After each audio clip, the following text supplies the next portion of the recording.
It's my pleasure to introduce Dr. Stephen Post. We've been thinking and we've thought as a team that what better way to start off, there really is no better way to start off the year than with Dr. Post and his focus on helping people help people. So here it is. Dr. Post is founding director of the Center for Medical Humanities, Compassionate Care, and Bioethics at Stony Brook University School of Medicine in the Department of Preventive Medicine.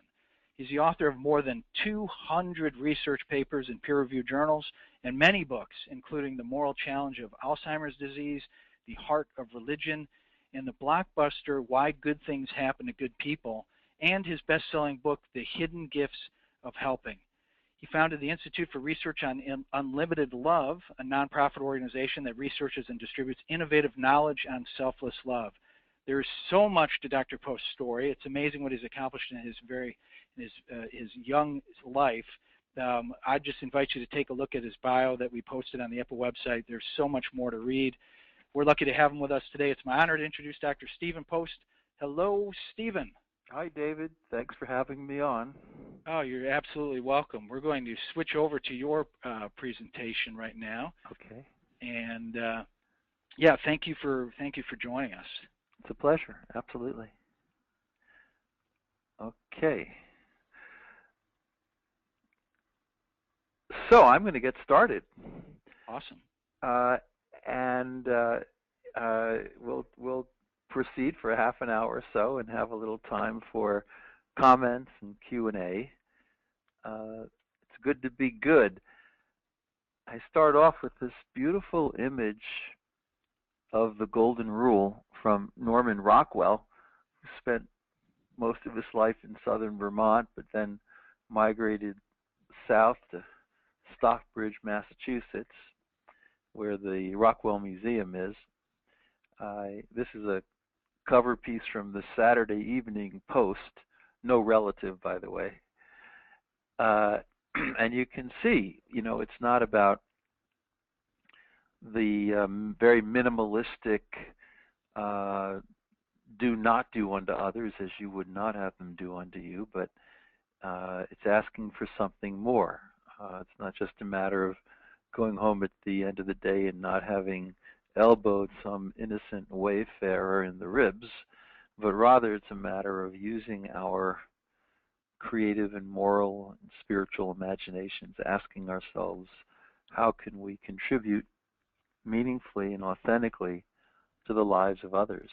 You just see how wonderful it is, because there are people from every possible ethnic background, racial background, spiritual background. In the middle there, looks like there's a blue-collar guy in a denim jacket scratching his chin. He may be a secular existentialist, but it really doesn't matter what you are, because everybody has in common this universal logic, whatever their tradition might be, of do unto others as you would have them do unto you.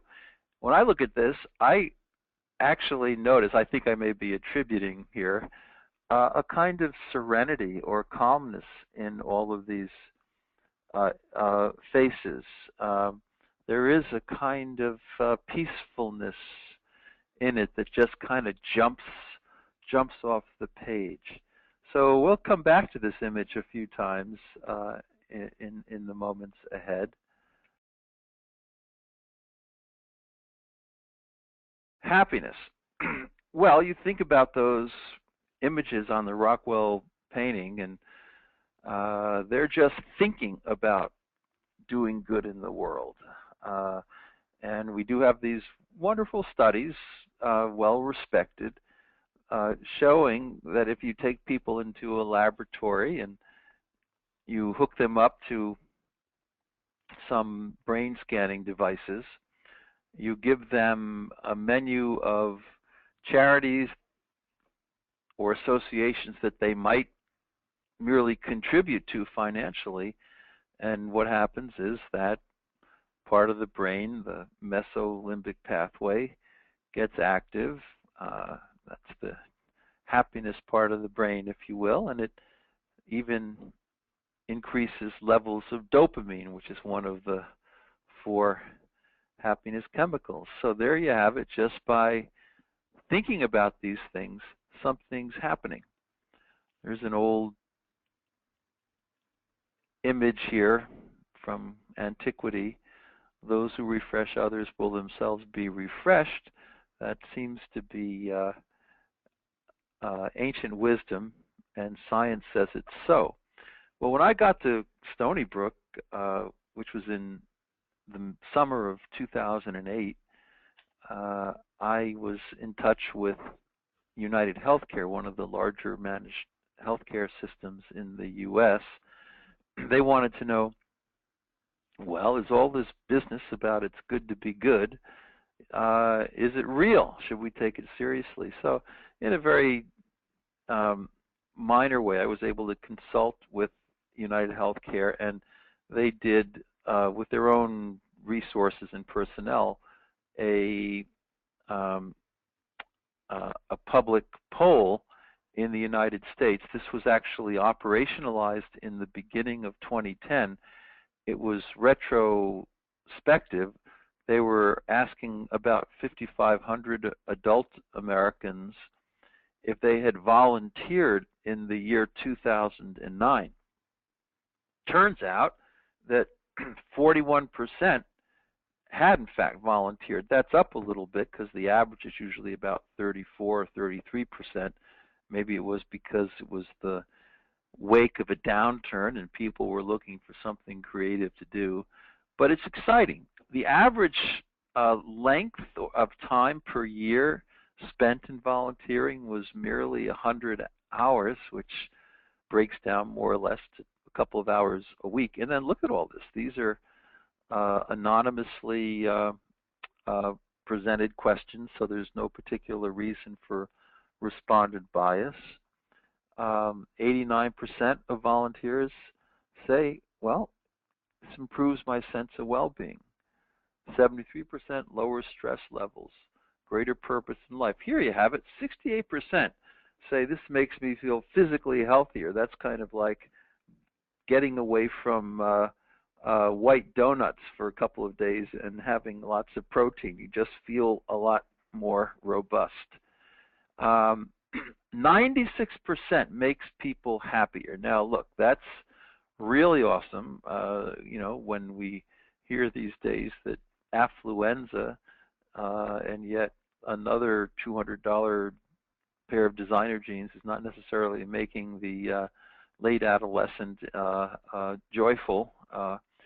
But that's incredible. 96% makes people feel happier. That corresponds very well with the brain studies that we have. Improves emotional health, helps from recovery from loss and disappointment. Some of my colleagues did an article on people who have lost a spouse, widows and widowers who have been married meaningfully for numbers of years. They go through a lot of grief and bereavement. It turns out if they can report lots of informal helping in their communities, they tend to get over the grief quicker and also in a more enduring way. So I was invited by an organization in New York, an organization of widows and widowers, to give a talk, and I presented some of that material. And it went pretty well, but then at the very end, there was a guy in the very back of the room, and he stood up and he said, "I don't care what you say, buddy. I don't do nothing for nothing." And, well, it's interesting. People get this kind of payback mentality. They think that some law of reciprocity has to be operational, and it hangs over their necks like a sword of Damocles. But they really limit their own internal rewards by thinking that way. Less trouble sleeping, reduced anxiety, deeper friendships. My friends aren't just the people I party with, but rather they share my values. They keep me on course when it comes to core meaning, and so forth. Control over chronic conditions. I'll tell you, there's a lot of research going on now in pain clinics for people who have chronic pain, and so long as they're reasonably able to do so physically, when they get involved in volunteering behavior and get their minds off the self and the problems of the self and focus on others, they tend to have a reduced experience anyway of pain. And notice that 25% of these volunteers were volunteering through the workplace. That's really pretty exciting. I actually was up in Vancouver some years ago, and I was doing some presentations up there. There was a fellow who owned a big mall in Vancouver with literally hundreds and hundreds of stores. So he decided to do an experiment. He got all of the managers of these stores together, and he said, look, I want you to let your employees have 2 hours off a week. And what they need to do is go out into the community, wherever they want to go. They need to volunteer and help people in an area where they feel passionate and operating from strength, so they feel that they're making a bit of a difference in the world, and do that for 6 weeks. So they did this for 6 weeks, and then as they followed in the aftermath of this period, business went up about 15% across the entire mall, and it was reported that employees were interacting more joyfully with customers. They were more pleased with their work environment. So here you have a situation where even at the level of the bottom line, this kind of activity makes sense. And of course, United Healthcare was doing this survey because it wanted to know if it could incentivize volunteering. Maybe if you volunteer some X number of hours a week, you could get a better rate on insurance. So that's pretty exciting stuff and very interesting. This image is just some of my colleagues here at the medical center at Stony Brook. These are stitchers. These are folks who knit things for the cancer center for the patients so they can have a little color, and they knit hats and gloves and mittens and blankets and pillows and all of that. And you see this kind of joy and effervescence. And again, it's just a nice statement about that inner peacefulness that I think Norman Rockwell got so clearly in that old painting from the Saturday Evening Post cover. It's just their serenity is palpable, and they do talk about oxytocin as the compassion hormone. That's an interesting area of conversation which I don't want to go into, but it does seem to be the case that oxytocin does give people a sense of calmness. And so that serenity and effervescence, I think, is somewhat biologically grounded. So going on, some neurological researchers like Michael McCullough, who's at the University of Miami, he wrote a book called Beyond Revenge, and he has a long discussion there about how when the brain circuits for genuine love of neighbor, if you will, genuine concern for others, when those are operative, it kind of shuts down the brain circuitry that's associated with rumination, bitterness, hostility, and the like.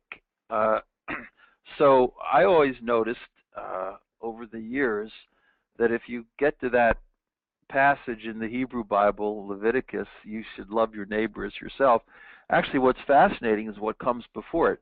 Don't take vengeance or bear a grudge, but love your neighbor as yourself. So the head of cardiology at Duke University in the 90s was a fellow named Redford Williams, and what he did was, with his colleagues, Bradford and others, they looked at the MMPI, the Minnesota Multiphasic Personality Inventory, which has even as many as 400 questions on it.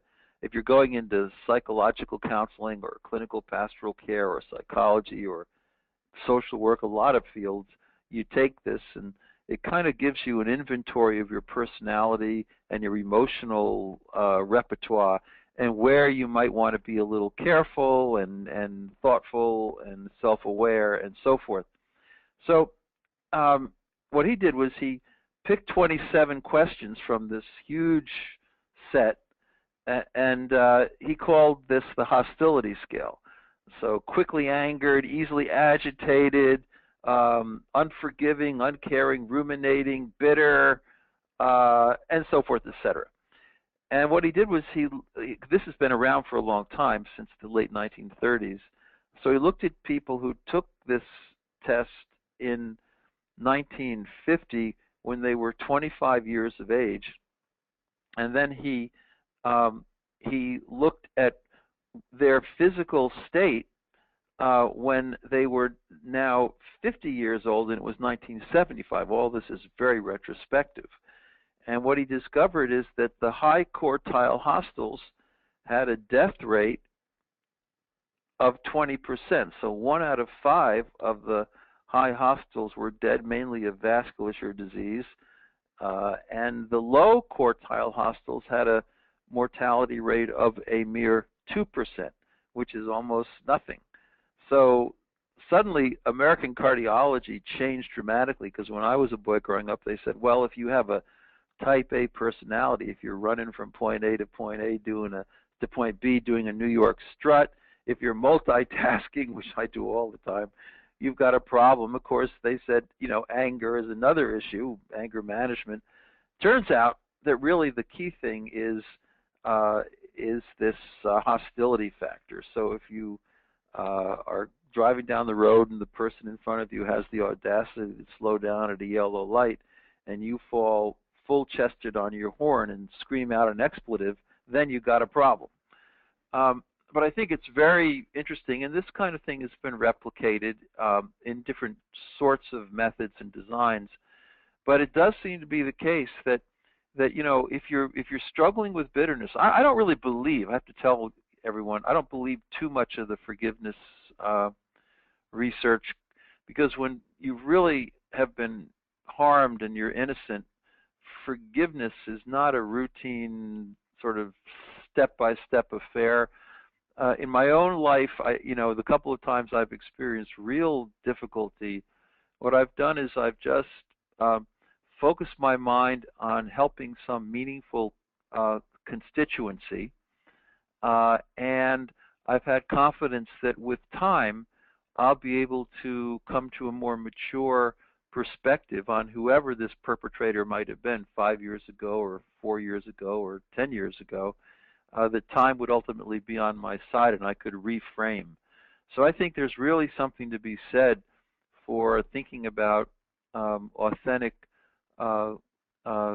helping as a way to overcome some of these very destructive emotions which keep your cortisol turned on, and that's what results in these vasculature issues. But it also is associated very strongly now in the most recent research on dementia with hippocampal atrophy and also with reduced wound healing. In fact, some researchers say that high cortisol levels can slow wound healing as much as 40%.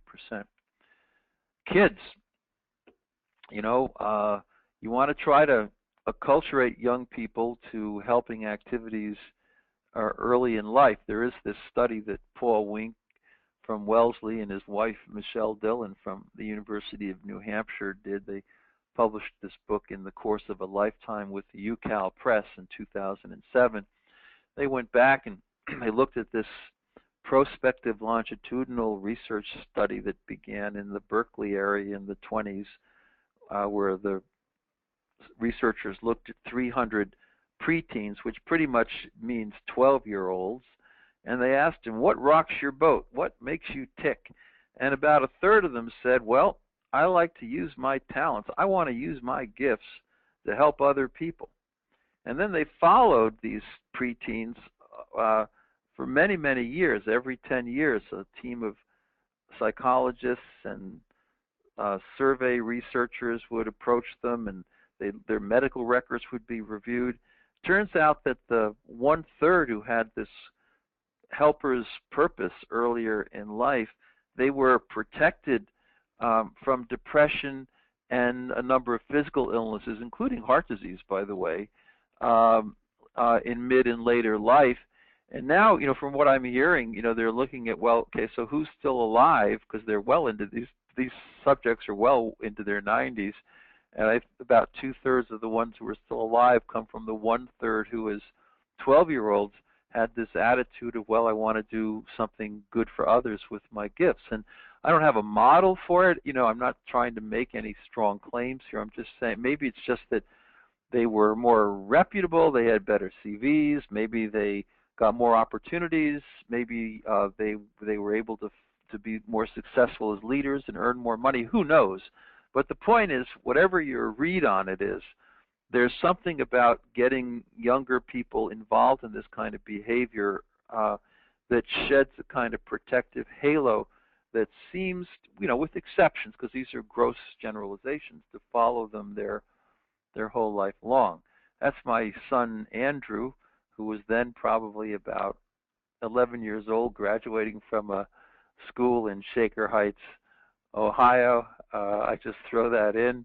He's now 19.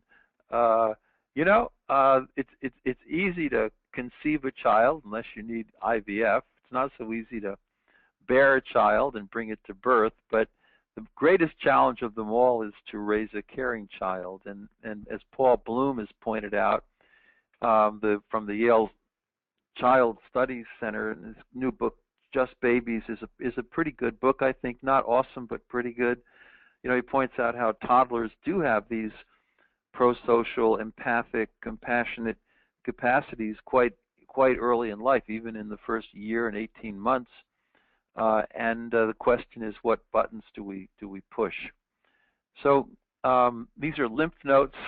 These are the a cappella singers at our medical school, and they're just crossing over the road coming from the cancer center where they were singing for patients in their patients' rooms and out in the lobby, and they're coming back to the medical school. But you can just see that they're overjoyed despite all their incredibly busy lives. So I thought I'd throw that in. Last couple of years, I've been doing a lot of studying on the 12-step program, not just with alcoholism and narcotics, but with so-called process addictions like Overeaters Anonymous and Sex and Love Addicts Anonymous and Gamblers Anonymous and Gamers Anonymous. I mean, there's a lot of these things out there. But this particular study is looking at Alcoholics Anonymous, and here's the deal. If the 12th step in AA says basically help other alcoholics. And it's sometimes hard for family members to understand this because their loved one, instead of going out to a restaurant or just relaxing and having a good time, if for some reason has to get to an AA meeting and wants to be the greeter at the door, or the person who's making coffee, or the person who's setting up the chairs and tables, or passing out literature, or doing a testimony. Hi, my name's Bob, I'm an alcoholic, telling their story. Some of them are off visiting relapsed AA members in hospitals. I work Fridays in a rehab hospital here in New York, and I'm constantly amazed when you get someone who's relapsed into alcoholism. You go into their room, and typically it's filled with balloons and get well cards and all kinds of cakes, and then you'll see on the table a newspaper called The Grapevine, which is the Alcoholics Anonymous newspaper. So they're all doing stuff for other alcoholics. And so with Maria Pagano at Case Western, who did this study, and it turns out if you look at people who go dry at point 1, and then where are they 1 year later? Well, the high quartile helpers, the ones who are really engaged in the 12th step, they have a 40% recovery rate, and the ones who are not in the high helper category have a 22% recovery rate. So you pretty much double the likelihood of recovering for that 1 year period anyway from alcoholism if you're involved in helping others. And again, models can vary. It could just be that, well, if you're really going to be helpful to somebody, using your own difficulties as an opportunity to have insights and benefits for others, you want to be a good role model. And also maybe you're kind of, you're exposed to people who are just freshly off the wagon, as they say, and you realize how horrible alcoholism is. But it's very interesting, and also very clearly the high helpers get a decrease in depression levels over that year. So you get recovery from alcoholism and significant decrease in depression. And this actually has been replicated. These are the founders of AA. Bill W. is on the right, and this is in the 1930s. He was a terrible alcoholic who was he was from New York. He was at Bellevue. He was treated, detoxed, and then he had some spiritual experience that David Brooks has written about, and he never drank again. He got his job back. They sent him out to Akron, Ohio on a business deal that went south, didn't work out very well. So it's late at night, and he's standing in the hotel lobby. He looks across at the bar, and he's so tempted to start drinking again. But what does he do? Talk about positive psychology and strength of will. He takes $1 out of his wallet, walks up to the bartender and says, "Bartender, give me 20 nickels."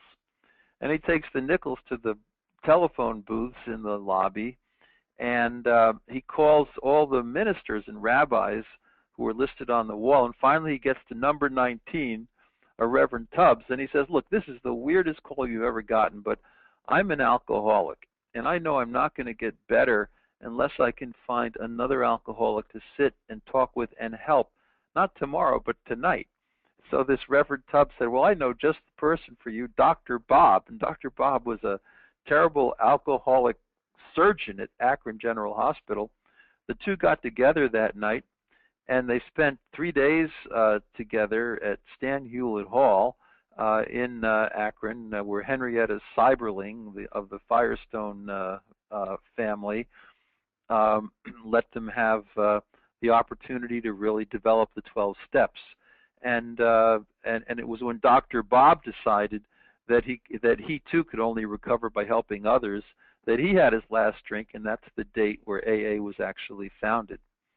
So if you look at the Big Book, which is this beautiful piece of work that was written in the late 1930s and is the sort of the AA mantra, if you will, our very lives as ex-problem drinkers depend upon our constant thought of others and how we help their needs. I know people in AA who, I knew a guy in Cleveland who despite a snowstorm, drove all the way to New York to come to a meeting just so that he could help a particular individual. I mean, they really feel that this is crucial.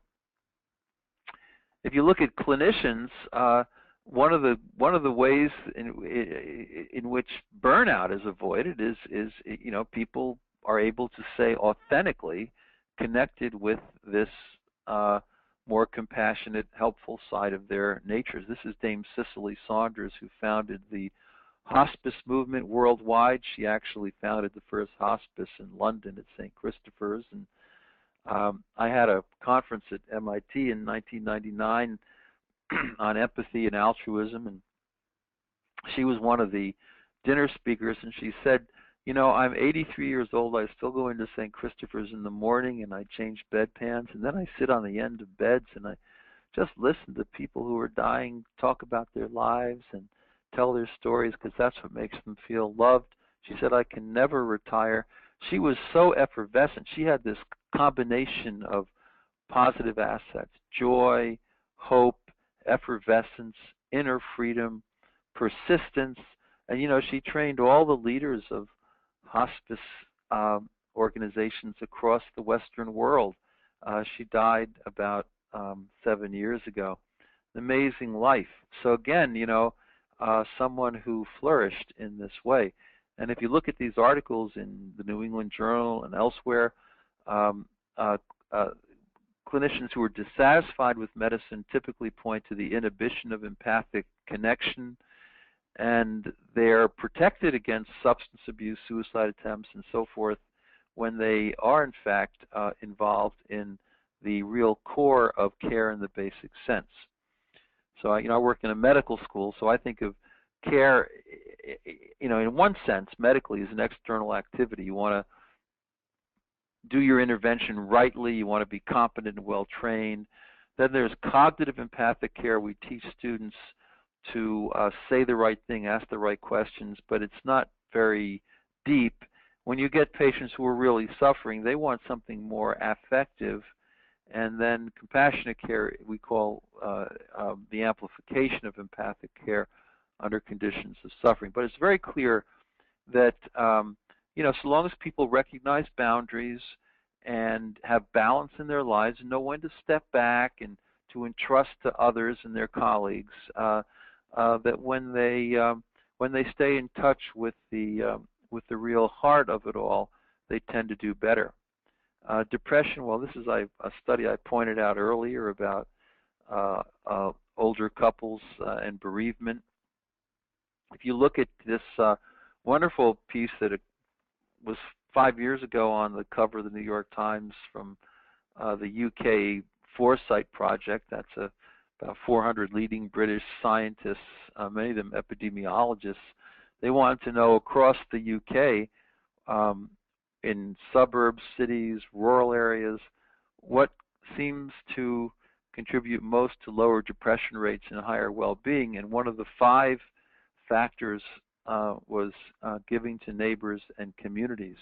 So when you have that kind of communal glue, it really makes a big difference.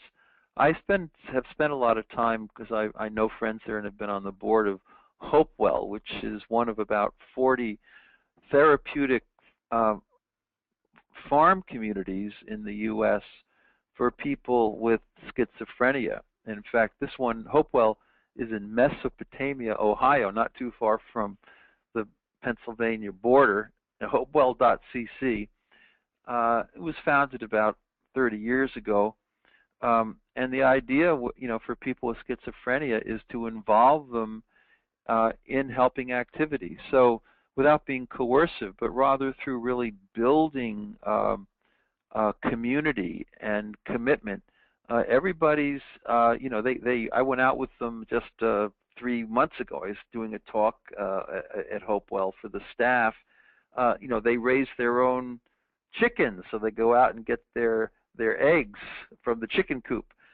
They raise their own pigs. They have wonderful gardens. They do all kinds of things, and it's incredibly effective. They also have a stable environment, so they predictably know who in their environment is real, and that gives them a sense of protection from fantasy, if you will. The values of Hopewell are acceptance, home, community, nature, proximity to nature, spirit, daily routine of benevolent work, and healthy diet. So, by the way, this famous study done in Paoli, Pennsylvania, out on the end of the main line there, where they let patients post-surgically wake up, and all the patients had a window. The controls had a window with just a brick wall behind it, and the subjects had a beautiful view of the trees, and the ones who had the views of the trees had shorter stays, less pain, fewer minor complications, and better emotional well-being. I just point that out to sort of confirm the importance of nature. So this idea of involving people with severe mental illness in helping activities is very old. In fact, this will shock you.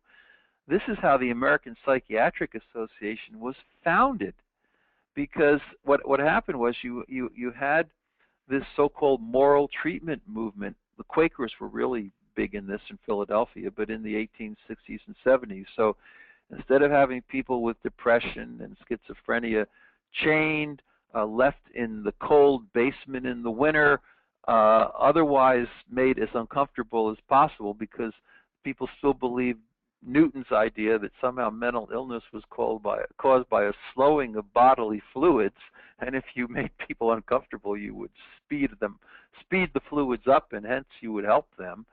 But basically, moral treatment said no. You want to treat people with kindness and dignity and respect, and you want to involve them not coercively, but as a matter of commitment in the well-being of their community, so that they really feel the agency of contributing to the lives of others and doing something with their strengths.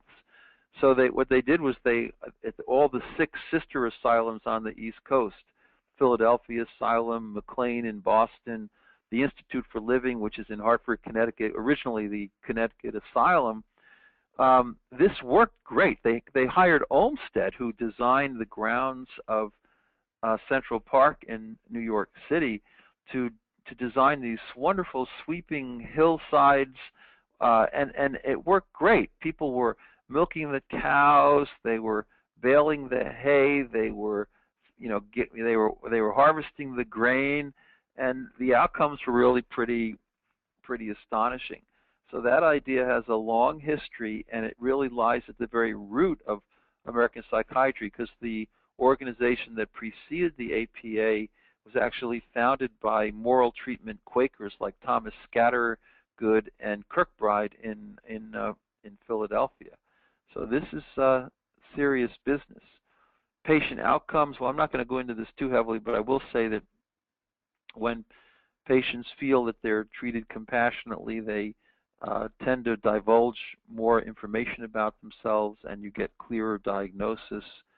You also get better treatment adherence. So these studies by Mohammad Reza Hojad at Thomas Jefferson Med showing that when diabetics can report having a doctor with a high empathy score, they have better glucose and LDL cholesterol levels.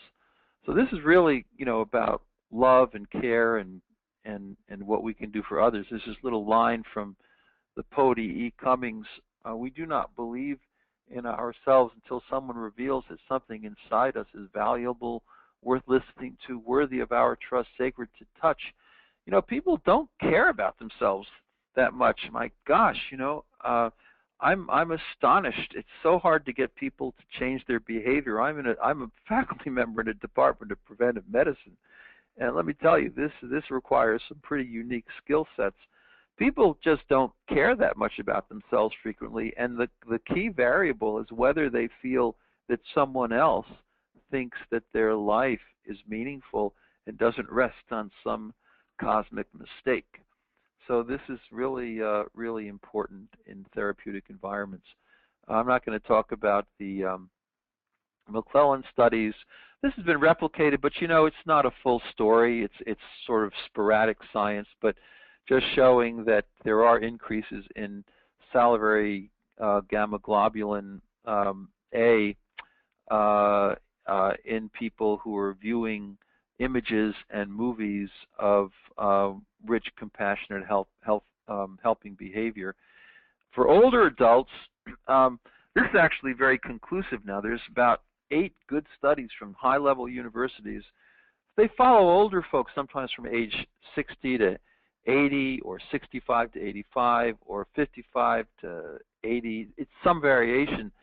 But after you factor out all of the background noise and demographics and so forth, it turns out that the people who are involved in helping others, without overwhelming themselves, of course, that they're living on average about 2 years more than the ones who aren't, and they're not having the depression effects, which are part of old age because you're losing so much. This is pretty exciting. That's why in assisted living centers now across many parts of the industrialized world, you have whole wings that are dedicated to volunteering. I spend a lot of time in these places, and you got all these old folks, and they're working with the local walkathon, printing T-shirts and doing all kinds of things. And it's very, very effective and much better than the sort of very passive medical model. This image, we're almost done here, the one on the left, that's Sir John Templeton with a big basket of stuff, and his brother Harvey, his older brother. Sir John was always doing good things and for people, and he lived to be 96, and he knew that the way to retire wasn't to go down to Sun City and get up at noon for your first martini, but rather it was to be really involved in helping activities. So I'm going to just kind of, that's the picture of Sir John and myself some years ago. And Sir John, I was sitting in my office at Case Western. I got a fax from Sir John in 2001 asking me to start an institute to study the greatest human asset, deeply unselfish love. And so I said, great, what should we call it? That was my fax back, and he responded, well, I think the Institute for Research on Unlimited Love. And I admit I did a double take because I was in a pretty intense research environment. I'd done a lot of work on Alzheimer's and things, and I wondered, well, people are going to say, what kind of love are we talking about? So I said, Sir John, maybe we should call it the Institute for Creative Altruism. And he faxed back, no, unlimited love, $8.9 million. And my fax back was the one that David would have written. It said, well, Sir John, I love that language. It jumps right off the page. And, you know, but he was right. He was right. And it worked out beautifully. And the Institute's still going strong. You can go to the website, which has just been redesigned. And we've funded about 80 different studies on this kind of unselfish love and its benefits.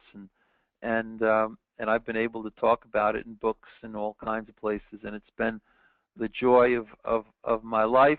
We did do a edited book, more formal, stodgy stuff with Oxford a few years ago, Altruism in Health, with 30 articles by premier scientists talking about the benefits of generosity. But by the way, just my last point, I don't really like so much the tradition of the life sciences with respect to the way altruism has been handled, because Darwin and so many others, they loved beehives, and their image of altruism was the worker bee who would sting altruistically to protect the hive and then die. So altruism was associated with self-immolation and self-abnegation, but that was never the way that Comte, the founder of modern sociology, meant the term. He said, look, it's just a contrast with egoism. You know, I'm not the center of the universe. I relate to other people not because they contribute to my agendas alone, but they're ends in themselves. So this was all distorted in a lot of ways. But this, anyway, is a book that is, you know, just sort of has all the science in it. And if you want to email me, I can probably float you some PDFs of some of the various chapters. You can email me at, well, best is post, P-O-S-T, at Stephen, P-H, Stephen, gpost.com. Okay, David, that's it. Oh, that's great, Stephen. Thank you so much. We have a whole bunch of people have just commented that they appreciated the detail that you put into your presentation. Makes it easy to follow up on and do, you know, follow-up research and so forth. So it was great, and you brought it home and right on time. I really appreciate it. Great job, Stephen. Thank you. Pleasure. We have a couple questions that have come in. If you're up for that, I'll pass them along to you. Yeah. Okay, great. The first one is it's really well thought out question, so I'm actually not going to trim it up. It's from Marcia Snyder. Okay. And she, in the United States, she's up in the Penn area, and her question is, the rate or burnout and ill-being in the physician population worldwide is 40 to 60%. In one U.S. study, 70 to 80% of medical students report some form of abuse or bullying during training. Many patient studies show how high dissatisfaction due to lack of time and compassion on the part of their doctors. The harsh culture of medicine is inconsistent. This is probably the longest question I've read before. Good, though. It's a good one. Yeah, it's a good one, isn't it? The harsh culture of medicine is inconsistent with the ideal goal of healthy, thriving doctors teaching positive health to their patients, leading to longer, healthier lives and a stronger healthcare economy. Could you comment on that? Well, there's so many elements to it. It's Marcia, right? Isn't there? Yes. Yeah, so Marcia Snyder. Thank you. That's a beautiful question. So, okay, so, you know, like our students here at this medical school, they get into the clerkship year, the third year, and suddenly they are exposed to such a mixed bag of good but also very bad role models. They see so much nastiness, and it's disheartening to them. It's demoralizing for them. So what I do, because I run a educational center here, is at certain periods in their clinical years, they all come back to the medical school from their various clinical sites, and they've been asked to write up a case study of either really good role modeling or really bad role modeling, and they get into small groups with 8 of their peers, and they don't have to worry about grading because they're not in their clinical settings. And they present these cases, and they talk about it, and how sometimes they learn so much from the negative role models. But what it does is it gives them resilience. That's a big positive psychology term. It gives them a lot of resilience because they learn to navigate in a very disordered world. Of course, we want the institutions to be seamlessly committed to compassionate care, but that's a learning curve, and leadership should be more focused on it than it is. I think that with regard to the clinicians themselves, there's one study showing that when clinicians who are scoring high on these burnout scales, there are several of them, when they take 4 to 6 weeks away and they just go to Peru and clean earwax out of kids' ears or whatever it might be, they come back and they go back to baseline. They get over this burnout stuff in 6-month measures for at least 18 months, this one study shows. So there's something about the environment and the harriedness of it, the culture is a real problem. And so we try to help our students to deal with that, and we do the best we can. But in the end, it's a real challenge, and it ought to be the center of healthcare reform, because even on this, talking about treatment adherence, they say that 20 cents out of every dollar goes to provide care for people who have been non-adherent or non-preventive or whatever. So there's a tremendous bottom line upside here, but it's just been it's an issue. Yet places like Sloan Kettering and places like, the Cleveland Clinic to some degree, not that it's perfect, but institutions do get reputations for cultures of compassion. Oh, that's great. Marcia, great question. I know you're out there, and Stephen, great answer. Another question has come in from Lisa Buxbaum, and she says, Stephen, can you speak about the importance of altruistic behaviors for patients to get them outside of their patient-centric focus, on their illness and treatment recovery, and the impact on the caregivers and others who are expending so much energy in the care of the patient?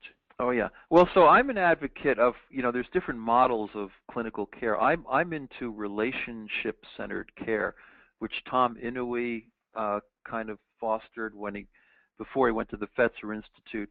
But basically, it says, among many other things, that we need to encourage altruism in patients toward their clinicians. Of course, there are difficult patients, and a lot of them are difficult because the system made them that way. They're just so damn fed up, But we need to encourage this kind of behavior in patients toward their clinical teams when possible.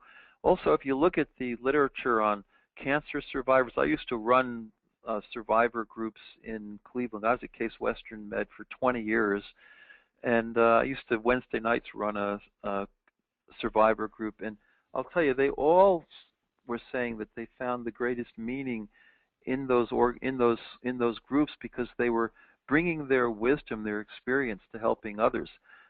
If you look at the area of heart surgery around the country, there's an organization called Mended Hearts, where people who have had big heart issues that they didn't think they'd live through, they organize themselves and they spend time in the clinics visiting people who are about to undergo surgery or have some new diagnosis, and they help them. So in so many areas now, in the good clinical environments, people are realizing that when you can involve patients in helping others in their constituencies, and using their strengths, and they're passionate about this because they're now, as they say, wounded healers, something that Carl Jung talked about, but it goes all the way back to the Stoic Seneca. It's very, very powerful. By the way, last point, Robert Klitzman, psychiatrist at Columbia, he was an okay psychiatrist. He handled a lot of patients with depression. then his sister Karen called him as she was going down in the second tower at the on 9/11. That was the last call she ever made, and he spent some time afterwards taking care of her affairs. He fell into an incredible depression for a half a year, couldn't even get out of bed really. He was treated, and then he says he became a much better psychiatrist because he wasn't just doing cognitive empathy, just asking the right questions, but very detached, but he was actually able to connect at some more affective level that patients experienced and felt and appreciated. So he then did a study, put an ad in the papers in New York, and he asked for other physicians who were treating in areas where they've been very ill, and he got 70 respondents, and he wrote a beautiful book which is out with Oxford. It's called When Doctors Become Patients, and it talks about what they experience when they're in the shoes of patients, how they feel dissed by so many things, and then what kinds of transformations fair numbers of them go through, and whether this kind of thing can be taught or not. Wow, Stephen, so rich. 1 minute we have to go. We want to see if we can squeeze in one last question here. And the question is, I feel like the term compassionate fatigue, this comes from Catherine Parsons, and she says, I feel like the term compassion fatigue is an oxymoron. It seems that nurses do not suffer from fatigue related to being too compassionate, but rather they suffer moral distress because of things beyond their control, lack of equipment, time, supplies, etc. Can you comment on that, Steve? Oh, I think that's really true. I have to tell you that even they talk about, caregiver burnout in caregivers for folks with dementia. If you look at the studies, it's not the actual caring that is so much at issue here, but it's just the witnessing of a protracted bereavement. And so if you can let caregivers have a sense of continuing self-identity by connecting with the deeply forgetful in various ways, musically and others, it helps a lot. And I think it's not the being caring in the clinical setting with the nurses and so forth. It's being part of a culture that just sometimes is so ruthless and dismisses the importance of care in this sense. And I think that that's really the case. Burnout is so much a cultural creation. You do need to step back. You need to set boundaries. You do need balance in life and hobbies and all of that. But it's just the ways in which the real heart that people bring to their professional lives is somehow humiliated that I think is as important as anything else. Stephen, you did it. You nailed it once again. I appreciate that great answer in a short time frame. We just want to share with you as we wrap up and move into the close here that I've been getting comments of just how much they appreciate your time today, appreciate your insights, the PowerPoint, the answers to the question, the work that you do. We knew you'd be a fan favorite to kick off the year, and it's proven so. So again, thank you so much, Stephen. Well, thank you, David.